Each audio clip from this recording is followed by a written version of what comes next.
राधे राधे महाराज जी। महाराज जी, ऐशोराम की लाइफ जीना क्या गलत है क्या? रोग को बढ़ाना क्या सही है? रोग को, कोई रोग हो और उसके बढ़ाने वाले पदार्थ हम खाएं तो क्या अच्छा कहा जाएगा क्या? तो भव रोग हमारे ऊपर लगा हुआ है, बार बार जन्म, बार बार मरण, बार बार विपत्ति, बार बार दुख, बार बार नाना प्रकार के प्रपंच, और इसको बढ़ाने वाला है भोग विलास, ऐशो आराम विलासिता। तो गलत हुआ कि नहीं हुआ कि हम ऐशो आराम में मन लगाकर और भोगों में बढ़ रहे हैं और गंदी बातों में बढ़ रहे हैं। देखो, धीरे धीरे अपवित्रता बढ़ती जा रही है। ये भोग विलासिता ही धर्म का नाश कर रही है। जब हम अपनी पत्नी से या अपने पति से संतुष्ट होकर धर्म पूर्वक चलते हैं तो हमारा मार्ग दूसरा हो जाता है।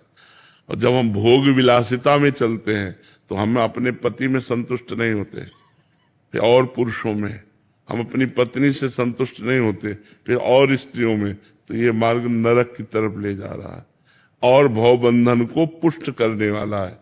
भोग विलासिता को भोग विलासिता मानकर न भोगा जाए, उसे भगवान की आराधना मानकर किया जाए और भजन किया जाए तो मार्ग दूसरा हो जाएगा। जैसे कुछ संपत्ति है तो हम मंदिर बनवा देते हैं, गौशाला खुलवा देते हैं, अस्पताल बनवा देते हैं और फ्री दवाएं देते हैं। अब है तो भोग विलासिता, लेकिन वो स्वयं सादगी से रहता है, धर्म से चलता है, कोई गलत आचरण नहीं करता, तो रुपया होते हुए भी, धन होते हुए भी वो नरक वाला मार्ग नहीं पुष्ट हुआ, वो भगवान की प्राप्ति वाला मार्ग पुष्ट हुआ। और जब ऐसे रुपया बढ़ता है तो फिर शराब पीना, पर स्त्री गमन करना और चोरी करना, झूठ बोलना, हिंसा करवाना, ये सब बढ़ जाता है। ये भोग विलासिता ही तो नरक की तरफ ले जाती है, भोग विलासिता ही तो गंदे आचरणों में ले जाती है, ये भोग विलासिता ही तो दुर्गति करवा देती है। इसलिए हमें लगता है कि हम भव रोग को बढ़ाएं ना, इसको मिटाएं। जा सुनाम भव भेषज हरन घोर त्रिशूल।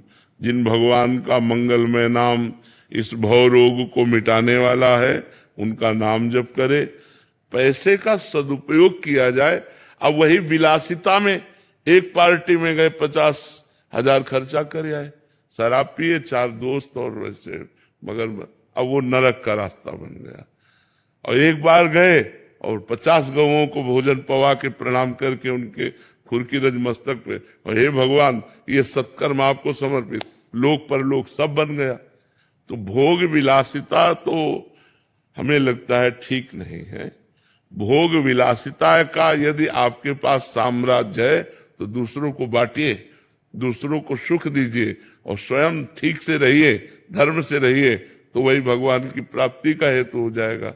तो हमें लगता है भोग विलासिता बुद्धि को भ्रष्ट कर देती है और नरक का बिल्कुल पथ पुष्ट कर देती है। अगर हमें भोग विलासिता मिले तो हमें धर्म में लगाना चाहिए, दूसरों के कार्यों में लगाना चाहिए। अपने भोग में उचित भोगे और धर्म पूर्वक चले तो मनुष्य जीवन सार्थक है, नहीं तो बिल्कुल बेकार है। महाराज जी, इसमें दो पक्ष